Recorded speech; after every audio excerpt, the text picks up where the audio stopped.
নমস্কার বন্ধুরা, আশা করি আপনারা সবাই ভালো আছেন। আজকে আমি একটি মাছের তরকারি রান্না করব লাউ দিয়ে, হালকা মশলা তেল মশলা দিয়ে। এবার প্রথমে আমি মাছগুলি সাতলাবো। আমি অল্প মাছ রান্না করছি।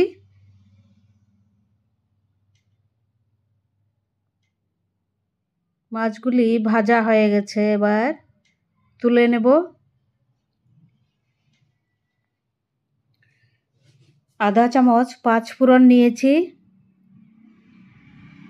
এবার এই 2 চামচ তেলের মধ্যে পাঁচফোড়ন আর একটি কাঁচা লঙ্কা দিয়ে দিচ্ছি।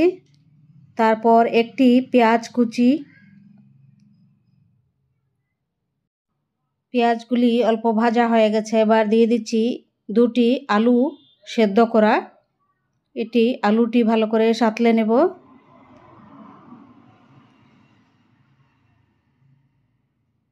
দিয়ে দিচ্ছি আধা চামচ হলুদ, 1 চামচ লবণ।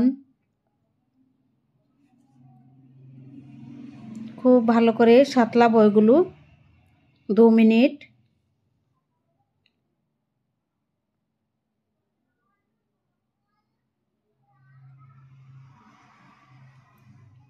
আলু সাঁতলানো হয়ে গেছে, এবার আমি কেটে রাখা লাউগুলো দিয়ে দিচ্ছি। যে লাউ,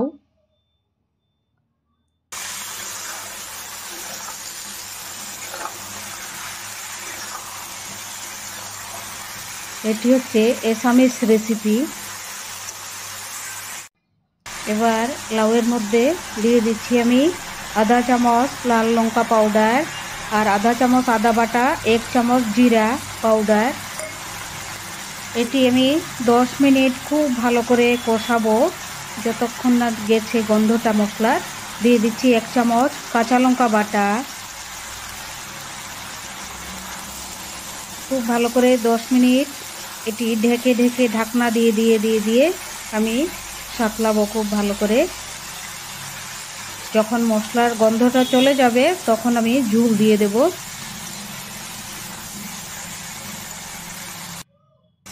হয়ে গেছে দেখুন সাঁতলানো। এবার ঝোল দিয়ে দিচ্ছি 1 কাপ জল। এবার আরও 10 মিনিট ঢাকা দিয়ে মিডিয়াম ফ্লেমে গ্যাসে রেখে দেব কভার করে। এরকম রান্না করে খাবেন আপনারা। সুস্থ থাকবেন সবাই, ভালো থাকবেন। সেদ্ধ হয়ে গেছে।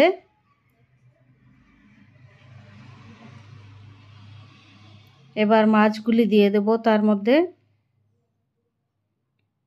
সবগুলি সিদ্ধ হয়ে গেছে সবজি।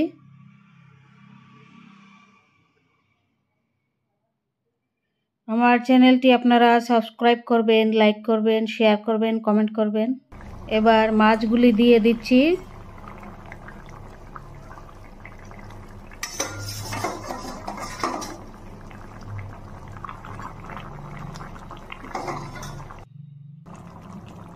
এখন দিয়ে দেব অল্প একটু ধনিয়া পাতা দিয়ে আমি গ্যাসটি অফ করে দেব।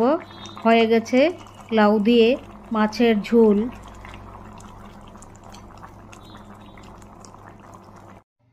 অনেকেই তো অনেক রকম রান্না করে খান, তো সবাই একঘেয়েমি রান্না ভালো লাগে না, তাই আজকে একটু অন্যরকম রান্না করেছি আমি লাউ দিয়ে। এটি বিশেষ করে আসামের খুবই প্রিয়।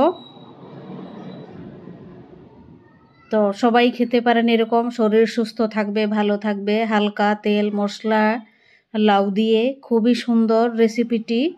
আপনারা এরকম রান্না করে খেয়ে দেখবেন, খুবই ভালো লাগবে। আর এই এত গরমে পেট ঠান্ডা থাকবে এরকম তরকারি খেলে। পেট ঠান্ডা একদম খুব ভালো থাকবে পেট।